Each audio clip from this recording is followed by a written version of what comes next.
game against Tennessee. We talked about the frustrations of the final 4 minutes in the middle of the week. The final 4 minutes of the first half today, your team grabbed control of the game. What did it feel like to watch them put together a big-time body blow coming home in the first half? You know, you see different coaches, and I've been around it a little bit in the past where they break it down to, media timeout games, right? And even some of them keep score of, how many media games they win, right? 4-minute games plus some change. And that wasn't my plan mentally, but after we started the way we did, I went on that train. And we talked about we won the first round, and that's over.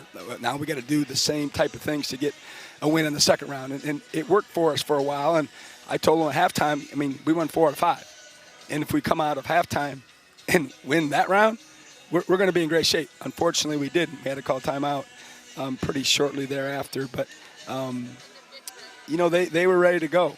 They were ready to go. You watch us play, and I know it's my responsibility, and it's still frustrating to me, but I thought they played a little harder today. I thought they guarded the ball with a little more resistance today. I thought they flew around a little bit more, especially in the first 20 minutes, first 30 minutes of the game. In the end, obviously it just kind of got sketchy, and you're just trying to get to the finish line, unfortunately. But I felt like our guys had a different edge to them tonight for some reason. Well, as I'm watching it, it gets to 21 3 different times, I think, in the second half. And to your point, a little sketchy at that time. But in the first half, I can't recall, and I'm no expert, but I thought ball screen defense, pick and roll, all that, it looked really good in the first half of the game today. Like your guys were bought into what you were trying to get them to do. Were you happy with it for the most part with what you saw?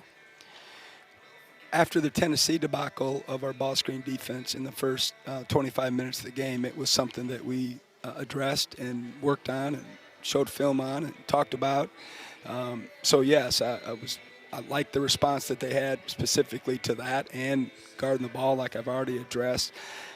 We even got to the point where we were adjusting in the game because they started getting behind us again and dunking the ball on the goal, and, Coach likes that. It's too easy. And we started switching. And again, with Jamar, like you and I talked pregame, having the luxury of someone that can play the ball screens in every different way is a big advantage. And we were able to use that tonight, and it kind of settled us down on the defensive end. It was interesting because offensively, was this one of the better games you think you've had SEC play top to bottom with regard to your offense?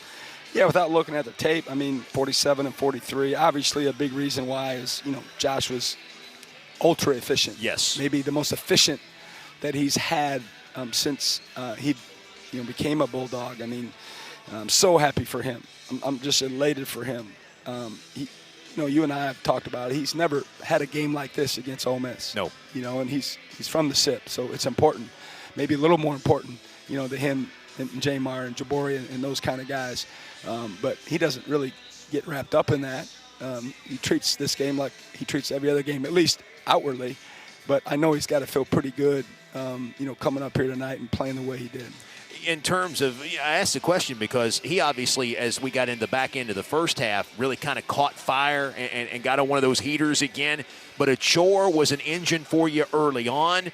Jabari made some late shot clock plays. Jaden made a couple big baskets for you in addition to his rebounding. It just seemed like there were segments of the game where different people stepped up when you had to have somebody, kind of a total team effort in that regard. Well, our shooting splits, 57% on the road. Usually you're going to win that way. 11 for 24 from 3. But like you mentioned, Achor hitting those threes early in the first half, that just has to make his confidence shoot through the roof. I thought Sean Jones, other than the foul trouble, was impacting the game, without the stat sheet. He had 8 defensive rebounds, and he was going up and getting them. 3 assists, 0 turnovers. He only took 2 shots, but he made a 3, obviously, at the shot clock. And I just felt like when he was out there, we had a little more bite and edge to us, this was important to him. You know, this game was really, really important to him. It's the 8th one for Sean and the final regular season one for him in his career at Mississippi State against Ole Miss. I talked about Jaden Epps rebounding a lot today, too. I thought he and Sean, outside of with your guards, I thought those two guys both impacted that phase of the game in a major way today. How important is it when you get guards who can rebound down like that? It helps a lot. It takes a lot of pressure off the bigs. You know, when we play them in our place, obviously we weren't happy about the results, but I think that's when McGee had 7 defensive rebounds, and then Epps comes out tonight and finds a way to impact the game when, you know, he was struggling shooting the basketball.